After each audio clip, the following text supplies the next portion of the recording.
merupakan wanita cantik usia 38 tahun yang banyak membantu orang-orang di sekitarnya dalam menciptakan lapangan kerja.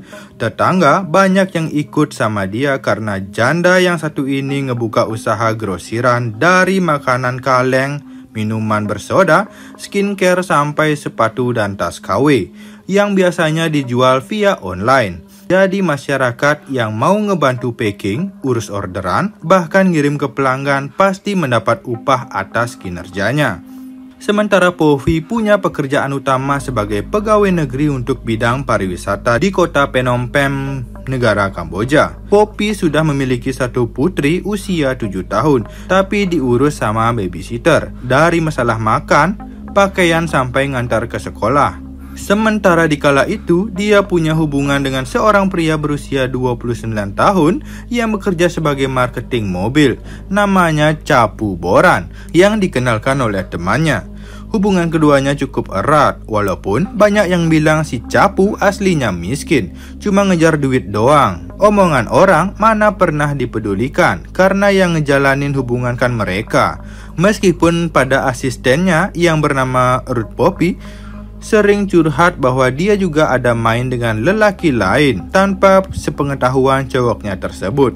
Banyak pun pacarnya dan dia bangga akan hal itu. Sehari setelah tahun baru, Minggu tanggal 2 Januari 2022, Ruth mengantarkan bosnya ke Hotel Botum untuk bertemu dengan Capu di sana. Dalam masa waktu kurang lebih 1,5 jam saat itu, Ruth menunggu di dalam mobil di parkiran depan dan sempat ketiduran karena emang lagi kecapean.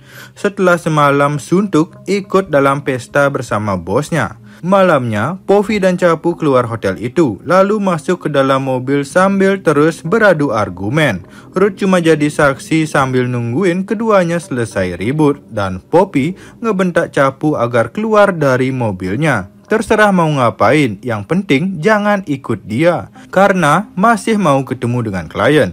Capu sempat menendang bagian jok belakang dan terus teriak marah pada Poppy yang jalan lagi menuju sebuah penginapan tanpa nama di sekitaran jalan Dimitrov. 1 jam menunggu, lalu Poppy masuk mobil dan menuju ke Orisei Hotel.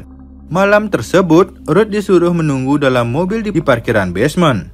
Menjelang pukul 12 malam, Ruth terkaget saat dibangunkan pihak keamanan hotel yang langsung menyuruhnya bergegas ke lantai 5.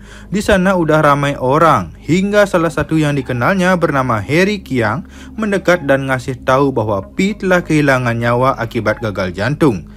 Sang asisten sempat kaget, dia aja udah kenal lama sama bosnya, nggak tahu bahwa Poppy punya penyakit jantung selama ini.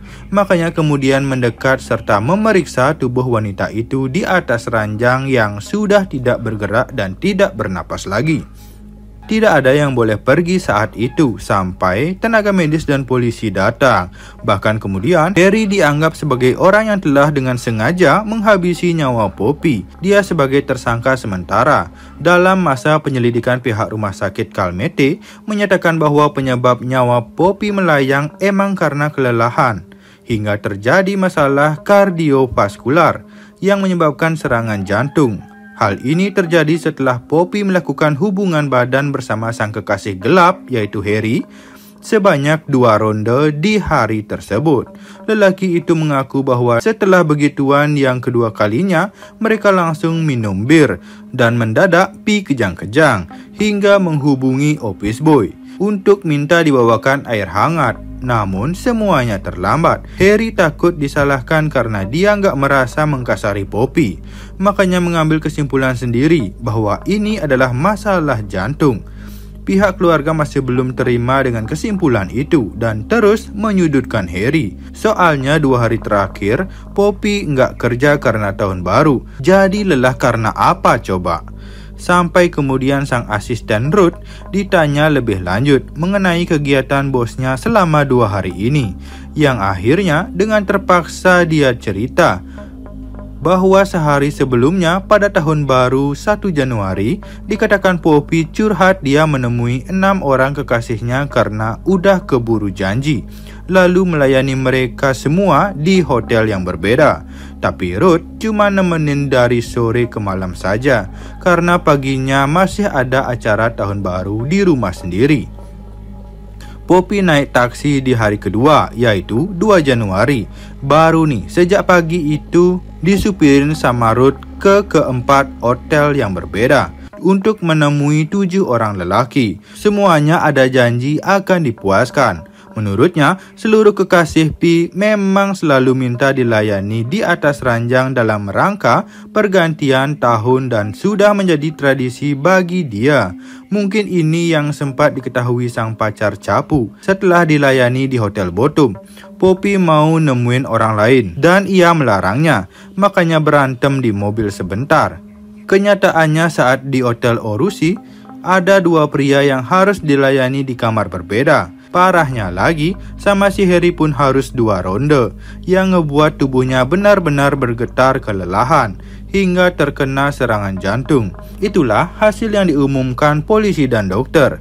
Pihak keluarga malu namun tetap menuntut Harry untuk dipenjara. Sayangnya karena tidak terdapat luka lebam atau tanda-tanda kekerasan, lelaki itu terbebas dari tuduhan. Hingga kepergian Poppy dianggap meregang nyawa akibat sakit dan penyebab alami. Tidak ada yang ditangkap hingga kasusnya ditutup begitu saja. Bagaimana menurut kamu tentang kisah ini? Tulis pendapatmu di kolom komentar ya guys.